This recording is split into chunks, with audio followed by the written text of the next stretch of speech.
വടക്കാഞ്ചേരിയിലെ beauty സിൽക്സിന്റെ ഏറ്റവും വലിയ ഷോറൂമിനൊപ്പം ആഘോഷങ്ങൾ വലുതാവുന്നു. വടക്കാഞ്ചേരിയിലെ ഏറ്റവും വലിയ വെഡിംഗ് സെന്ററായ ബ്യൂട്ടി സിൽക്സിനൊപ്പം ഷോപ്പിംഗ് ആഘോഷമാക്കാം. ഓരോ ഒരുക്കങ്ങളും ബ്യൂട്ടിക്കൊപ്പം. ആറ്റൂർ അറഫ സ്കൂളും വിഫ കേരള ഫുട്ബോൾ അക്കാദമിയും 2 ദിവസങ്ങളിലായി സൗജന്യമായി നടത്തിയിരുന്ന ഗ്രാസ് റൂട്ട് ഫുട്ബോൾ ഉത്സവത്തിന് സമാപനം കുറിച്ചു.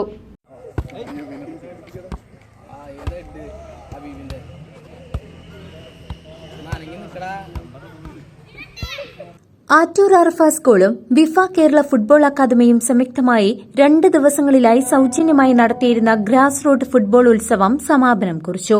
മയക്കുമരുന്നിന്റെ വിപത്തിൽ നിന്നും സമൂഹത്തിലേക്ക് എന്ന ആശയം അവരിൽ വളർത്തുക എന്നതാണ് ഫുട്ബോൾ ഫെസ്റ്റിവലിന്റെ ലക്ഷ്യം. കുട്ടികളെ ചെറുപ്രായത്തിൽ തന്നെ ഫുട്ബോളിൽ ആകർഷിക്കുന്നതിന് ഗ്രാസ് റൂട്ട് ഫെസ്റ്റിവൽ ലക്ഷ്യമിടുന്നു. ഫുട്ബോളിലൂടെ വ്യക്തിത്വ വികസനം, സ്വഭാവ രൂപീകരണം എന്നതാണ് മുദ്രാവാക്യം. പുതുതലമുറയ്ക്ക് പഠിക്കുക, കളിക്കുക, വളരുക എന്നീ ലക്ഷ്യങ്ങളാണ് വിഫ കേരള ഫുട്ബോൾ അക്കാദമി മുന്നിൽ വയ്ക്കുന്നത്. ആറ്റൂർ അറഫ സ്കൂളിന് സമീപമുള്ള ടർഫിൽ നടന്ന ചടങ്ങ് ചെറുതുരുത്തി CI അനന്തകൃഷ്ണൻ ഉദ്ഘാടനം നിർവഹിച്ചു.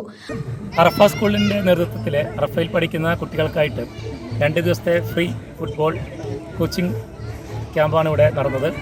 എല്ലാ കുട്ടികളും വളരെ സന്തോഷത്തിലായിട്ടും വളരെ ആക്റ്റീവുമായിട്ടാണ് ഇതിൽ പങ്കെടുത്തിട്ടുള്ളത്.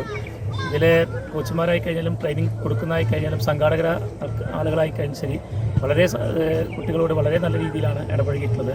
ഭാവിയിലും ഈ കാലഘട്ടത്തിൽ സ്വഭാവ വൈകല്യങ്ങളും മൊബൈൽ അഡിക്ഷനൊക്കെ കൂടിക്കൊണ്ടിരിക്കുന്ന കാലഘട്ടത്തിൽ കുട്ടികളെ ഇത്തരത്തിലുള്ള കായിക രംഗത്തേക്ക് നടത്തിവിടുന്നതായിട്ട് എല്ലാ രക്ഷിതാക്കളും ശ്രദ്ധിക്കുകയും ഭാവിയിലും ഇത്തരം ക്യാമ്പുകളിൽ കുട്ടികളെ എല്ലാവരും പങ്കെടുപ്പിക്കുക കൂടി ചെയ്യണമെന്ന് പറയുന്നു.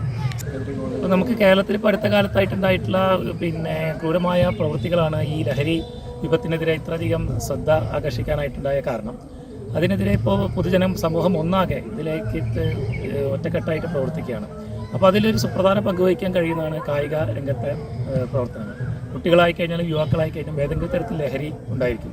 ആ ലഹരി കായിക വിനോദം അല്ലെങ്കിൽ നമ്മുടേതായി ഏർപ്പെടുന്ന അല്ലെങ്കിൽ നമ്മുടെ ശരീരത്തെ ബാധിക്കുന്ന ഏതെങ്കിലും കായിക വിനോദത്തിലേക്ക് തിരിച്ചുവിടാനായി കഴിഞ്ഞാൽ മറ്റു ലഹരിയിൽ നിന്ന് കുട്ടികളെ രക്ഷിച്ചെടുക്കാനായിട്ട് നമുക്ക് കഴിയും. Arafa charitable trust chairman KS Abdullah അധ്യക്ഷത വഹിച്ചു. Indian football team coach KK ഹമീദിന്റെ നേതൃത്വത്തിലുള്ള ടീമാണ് കുട്ടികൾക്ക് പരിശീലന ക്ലാസ് നൽകിയത്. News desk CCV.